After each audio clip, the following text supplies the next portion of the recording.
Good afternoon, ladies and gentlemen. I've turned down the last cigarette, and there's a character we a soldier for an American corporation. When did you get out, buddy? Well, moving swiftly on. Welcome everyone to the launch of Tom Fitzgerald's novel. And before we get down to all that, I'd like to introduce Dominic Taylor, director of LWC, to say a few words. Dominic. Thanks a million, Tom. And thanks to all of you for coming here today to celebrate the publication of Underbelly, the debut novel from writer Tom Fitzgerald. As publishers of Tom's book, I just want to say a little bit about the work of the Limerick Writers' Centre and our community publishing programme. First of all, let me say that this is the 137th title that we have published since we began our community publishing project in 2009. And since then, we have endeavoured to carve out a unique position in relation to Limerick literature in Limerick. And I think we have successfully brought ideas about books, literature and writing to a wide audience, locally and nationally. Our core value has always been that literature is essential. We believe in the love of reading, in the art of writing, and in the power of the literary arts to transform individual lives and communities. Every person's creative output, whether through poetry, novel, memoir or song, has a value and profound importance and should be both celebrated and, if possible, memorialised through publication and performance. We aim to put literature, poetry and prose in a community setting by bringing literature to people in a hospitable and sometimes surprising ways, so we can, as Seamus Heaney has said, catch the heart off guard and blow it open.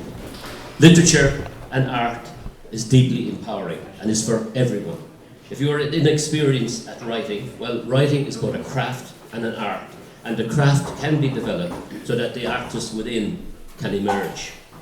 There is and always will be an important place in our society for commercial mainstream publishing, which serves us in so many ways.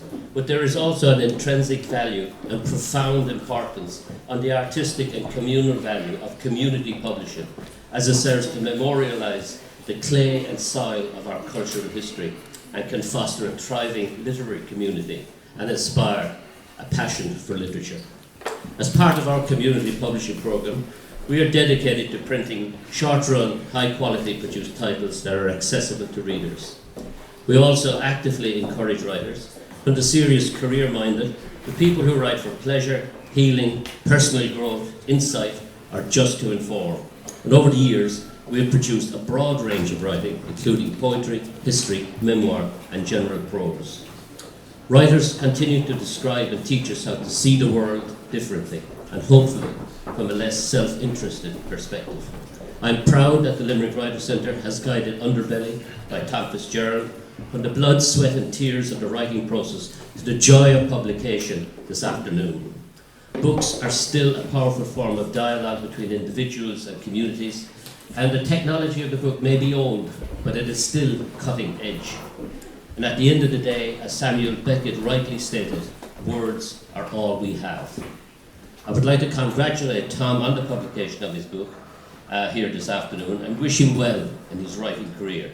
Tom has made that journey from the imagination to the page, a journey fraught with difficulties, and he knows how easily plans can go astray and fizzle out and lose momentum. The journey from the imagination to the page is rarely an easy one.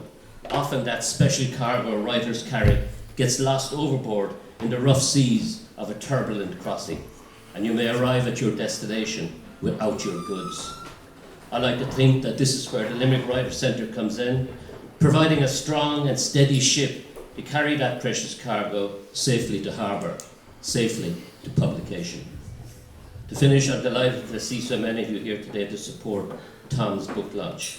Secondly, it is through the sale of books like Tom's that we can continue to reinvest and publish new writers. So when you buy Tom's book, you're not just supporting him, but other local writers also. To conclude, I'd just like to thank a number of people who helped us make this occasion a success. Firstly, Tom himself for allowing us to publish his work. Thanks also to William O'Neill and his staff here at the museum, and to the poet Gabriel Fitzmaurice, who will shortly officially launch the book, and to my own colleagues at the Limerick Writers' Centre, and especially to our book designer, Knockeven, for a moment. Thank you very much, Dominic. Now, this is about the zillionth time in recent months I've had to introduce Gabriel Fitzmaurice, who, like the late Frank Sinatra, is now embarking on the farewell tour. So far, the cultural attaché of Scrahan Centre of Cultural Development has told me they tried to get him, but he's too expensive. It's only a matter of the extra $5, I'll make it up. He's settled. Anyway, to launch Underbelly by Tom Fitzgerald, Gabriel Fitzmaurice.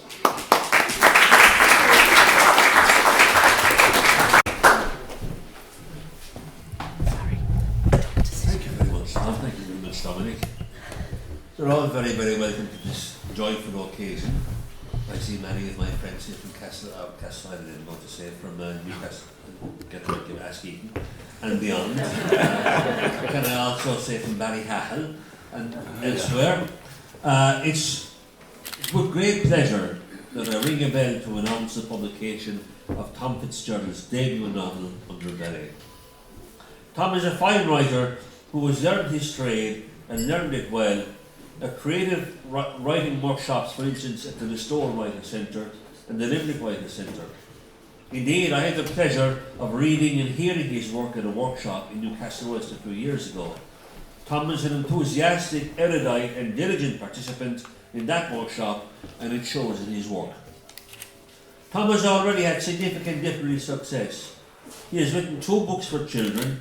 His short stories have appeared in the Limerick Writers' Centre anthologies of 2018, 2019 and 2020, and his Christmas stories have been broadcast on the West Limerick Radio Christmas Ceremony for the last 3 years. He tells us that he comes from a family of ecclesiastical decorators whose roots can be traced back to at least 5 generations, and that he credits his creativity in no small way to the meticulous nature his family applied to their work and the pride they had in their trade and craftsmanship. It undoubtedly fostered patience and a desire for perfection, he says, 2 necessary components of writing. In his novel, Tom presents us with an unforgettable tale of intrigue, menace, murder and suicide in the Kerry village of Knockeven. In it he exposes the underbelly of a village that is anything but a Knockeven, a delightful, blissful, enchanting place. In this he calls to mind the Valley of the Squinting Windows, Brinsley MacNamara's classic expose of Irish rural life, coupled with John Millington's Synge's Playboy of the Western world, where violence, gossip and intrigue are never far from the surface. In short chapters, which I commend to everybody who's writing, don't bore us with long chapters because we forget ourselves. In short chapters, where not a word is wasted, it tells the tale of, among others, the local curate and former soldier Father Liam Haggerty, who tries valiantly to find a peaceful solution to all the conflicts in his community. It is a tale well told, a riveting page-turner that will be read with great relish by readers who revel in a rattling good read. I wish to congratulate Tom on a fine novel, and in doing so, I must raise a glass to the Limerick Writers' Centre Publishing. They have done a generation of writers, poets, novelists, songwriters, etc. great service by publishing work of high quality, not just from Limerick, but from well beyond the banks of the Shannon. I urge you to buy this book and to read this beautifully produced book, not just for yourselves, but for your friends and family who would like a thumping good read for Christmas. I want to congratulate Tom and give him a big, big bull of us.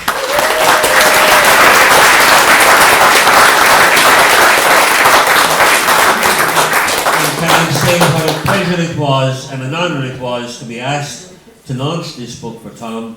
I read it from cover to cover in a few sittings. It's that, kind of a pacey read, and I congratulate him and declare the book launched.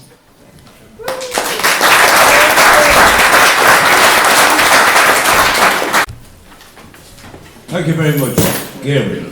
Ladies and gentlemen, Tom Fitzgerald.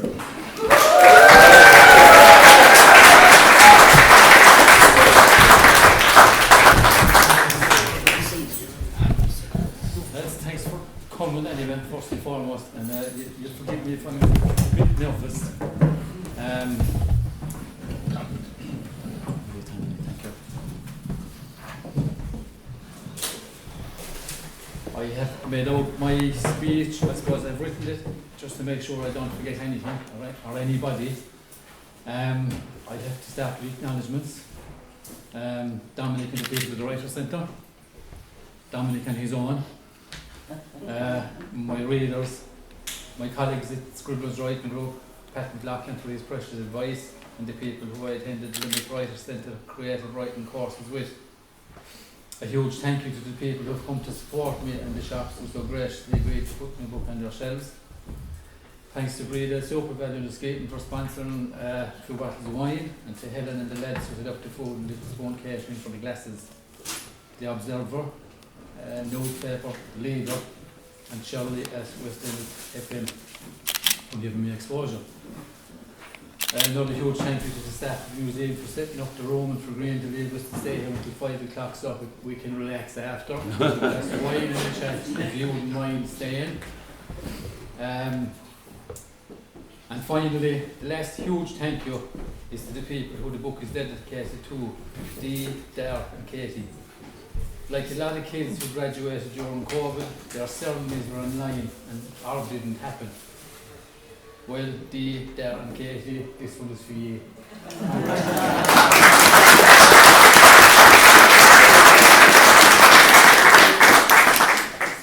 The one person I haven't mentioned in all that is Gabriel Fitzmaurice, the man who came here to launch the book for me today. Like you said, the first time we met him was in the course in Askeaton. Gabriel not the best advice, but and since then we've met in rare occasion. It was on the last night of the course in Askeaton all those long years ago. Gabriel complimented my writing skills, but he also gave me a book to help me in the future. You probably don't remember it. You gave me that on the night. And whenever I felt I was getting over in my writing through the years, I always pulled the book out and said, Gabriel Fitzmaurice said I could write. A dream of mine was someday have Gabriel launch my book, and having discounted the prospect of having to do it when I actually knew the book was going ahead, I bumped into him by chance in a fleeting moment and asked him. He said yes. And I reckon himself and Dumbledore from Hogwarts have a lot in common. Thanks a million, Gabriel. That's a compliment, I take it. It is, yeah. I might as well get on to the rest of it, I suppose. Since the news of the book started circulating, I've been asked when I started writing. Well, my interest for writing started in my 20s when I enrolled in a distance learning writing course, but because of unexpected work commitments, the course wasn't finished. After the children came in 1995 and 1996, I'm not sure how they disappeared there.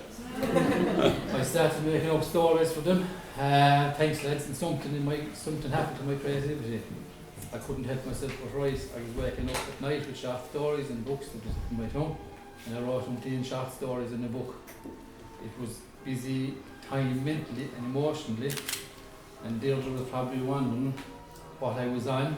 I'm not on, in case of an idea. Thanks for putting up with me. In 2000 I sent a book called The Summer on Listlane, an allegory in Ireland at the time, to Townhouse and Country House publishers. I received a pleasant review from one of their readers, Sharon Barnes, who said that I could write, and she loved my descriptive passages. She suggested she would love to see what I could do with humans rather than animals, and she would look forward to reading my work. Again, real life got in the way and the writing took back seat. However, encouraged by Sharon's compliments, I undertook creative writing courses in places like Restore Writers' Centre, and it was in that period when I met Gabriel first, roughly 2006, and he gave me a shot in the arm and a book to take away, so I took the pen up in a serious way then. I soon wrote another book for children, which has been and is being read by some children, and I hope to publish it at some stage if they give it a thumbs up.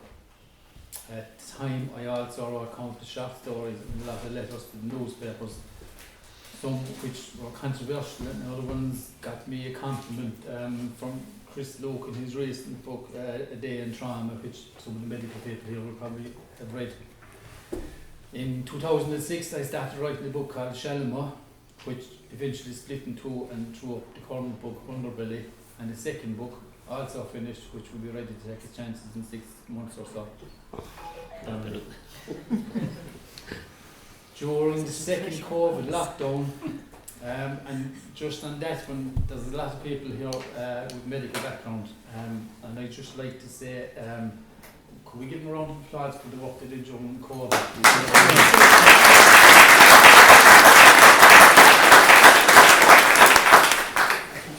But I found myself with time anyway to start editing and rewriting Underbelly in the second COVID lockdown. In October 22, I had a triple bypass operation, after which I enrolled on a 22-week short film writing course, during which I edited Underbelly and gave it to a few people. Do you read it 5 times? And one man cried after reading it. I never asked if he cried because it was good or bad. I won't mention any names. Morris. Your bank manager. He knows himself who he is. After positive reviews, I decided to send Underbelly to Dominic, and I actually had sent it on a USB stick years before, but forgot to copy the manuscript actually. And I can wait a minute for that. So I think Providence is an amazing thing, because you probably have thrown it out then. In May this year, I received a text from him while we were on holiday in Spain, recovering after the bypass, which said the writer centre would probably publish my book, and the rest is history. And there's a little story, I suppose, which is safe to mention now, which happened around that time. During our initial conversation about the publishing, etc., Dominic mentioned signing the contract, which shouldn't really have been an issue. But one of my favourite pastimes is to go out to cycling fairs and get my cards read by one elderly lady in particular. And a few weeks before I went to Spain, she told me I should be very careful what contracts I signed in the near future. So I hadn't much to do with me delaying or signing it, now, I promise. So that was that anyway. But and so to the book, I discovered what more about my writing is when I dwell in an everyday issue and try to figure out what's going on in the world. In retrospect, I know now that Shalma was written as my way of dealing with the emerging clerical abuse scandal in Ireland of the day. Oddly enough, another similar scandal is now hitting the airwaves.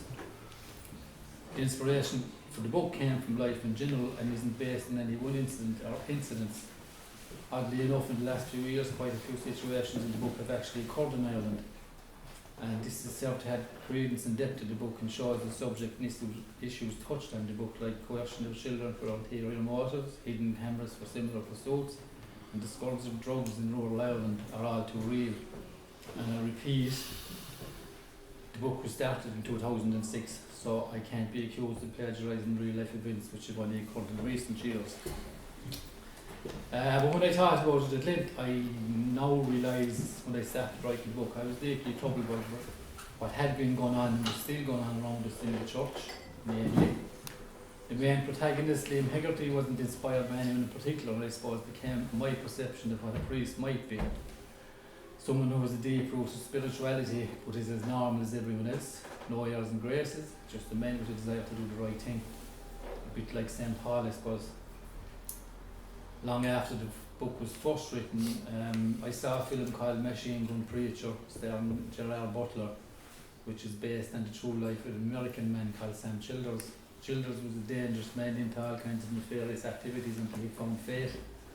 Long story short, he formed a group to go to Sudan and Africa and defend orphan children and keep them safe, carrying a Uzi and a Bible supposedly. He had as many detractors as supporters. As it happens, years later, he managed to win them all from Mother Teresa for his work. My book had been written long before I saw the film, but I remember thinking at the time that it was hope for my character to pass the reality test. My man doesn't carry a Uzi, but he's handy with his fist. I suppose to summarise it all, I subconsciously wanted to create a priest who I think would be a good prototype for men thinking about entering the church. Not young, innocent, idealistic, wet behind the ears, young lads or people perhaps forced into orders by their parents. But people who maybe have lived a bit of life and who are who really have a spiritual calling. The book is divided into 2 parts, and I think the first part is probably ideally country area but things are happening, and I think in the second half of the book then it really ramps up, and I think drugs and things like that come into play, and I think it's representative maybe of what could or might happen in rural Ireland actually has happened. But I suppose I have to say I'm not an apologist for praise sermons, and that's not what this book is about.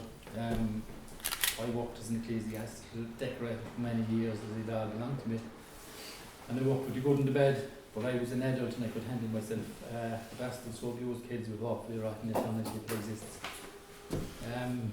That's sorry, now I didn't mean to lord the tone of it, but I hope the characters serve to entertain and show a more positive side to people who try to embrace real spirituality, which the modern world is searching for 24/7. No, I don't want to give anything away other than what's on the blog, but the shots and synopsis is that the book is in 2 parts, like I said. And if you want to know any more, the book is on sale here today. I hope that covers everything, Dominic, does it? Yeah. Just read a bit. Right. Do I suppose I better read a bit from the first bit and first part, we'll say the second part, I suppose. That would be, yeah. Okay, so the function hall meeting room in Barrett's pub had been booked for 8 o'clock for the meeting about the community adult scheme. Given there had been a spate of break-ins and attacks on the elderly across Munster, the organiser expected a large turnout. They weren't disappointed when over 60 people turned up. Before the chairman called the room to order, people were standing or sitting around chatting. Some were conversing out loud, others were whispering privately.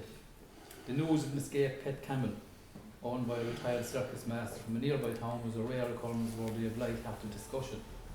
The one humped Arabian was still at large. Hilltop Miss Cloak in the valley were hampering his owner's search for him.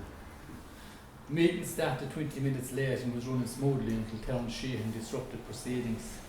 The 65-year-old alcoholic barber had been drinking since mid-afternoon from the same stool Barrett's well-worn timber counter. For almost 5 hours he had been drinking, dozing and nodding off to wake up abruptly and continue drinking. Customers who had the misfortune to come in when Sheehan was awake were subject to either insult or typical drunken Cade Mead Falta from the bleary-eyed drunk who stank of sweat, beer and urine. The latter aroma getting progressively stronger after each trip to the gents. By 8:30, teenage barmaid Katie Brown had endured enough. She asked him politely to leave. "Mr. Sheehan, I will give you 10 minutes to drink up and leave. If you don't leave by then, I will ring the guards." With his head tucked into his chest, Terence chuckled boozily to himself before lifting his bleary bloodshot eyes, which eventually worked in unison to focus on her. "I love you, sure. I'm only having no drink. Give me another one for the road and I'll go on in. Buy one for yourself and me. Then sit down here beside me and we'll have a good old chat," he asked. Ignoring his bull, she grasped his drink from the counter. Sheehan's face darkened in a growled vitriolic tone. He heaved a string of insults at Katie about her well-endowed body before recounting his version for family history with much spittle. Then the gruff inebriated drunk left the bar, shirt hanging out and trousers flying undone. He left the bar room but didn't leave the premises. Unknowns to Katie, he slipped into the meeting room and leant against the sidewall, rocking drunkily from side to side. Intermittently, he mumbled abuse at those seated near to him.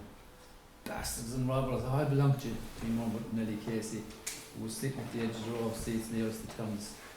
Clearing his throat forcefully, he spat the phlegm on the floor at his feet.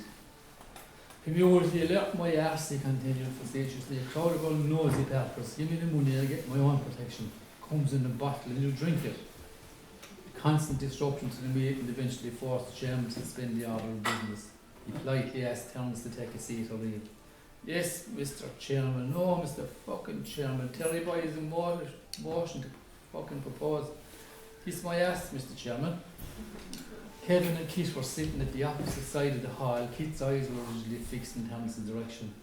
Why doesn't somebody catch that bloody waster with the scruff of the neck and draw him out, shouldn't that? If someone else doesn't do it, I'll do it, she continued in a raised tone. Enjoying the unscheduled entertainment, Kevin whispered into her left ear. Do you want me to do it with you, Granny Tiz? You take his hands and I take his legs. Kevin was joking, Kate wasn't. She shot up from the seat and speedily traversed the hall to confront Terence. She grabbed him by his left coat sleeve and dragged him unceremoniously to the end wall exit door. Shoving the door open with her free hand, she released her grip on him and pushed him towards the open door with both hands. Get out, you bloody nuisance, she ordered. Terence was stunned, but not for long. He turned, made a fist, and swung in Kit's direction. His rising hand was grasped tightly and suddenly from the side.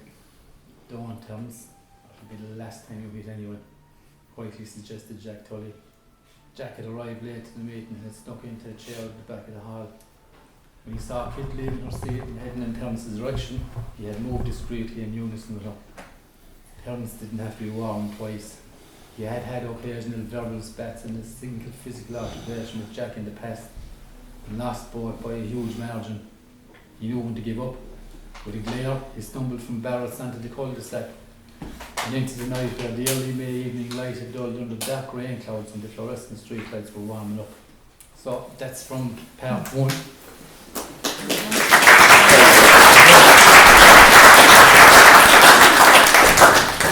So will I do another small bit? Small bit, yeah. I love to use that small bit. Teaspoon, not the soup ladle. Right, sure. This is from the second part. I can only reiterate what the author said. In the name of God, buy the book.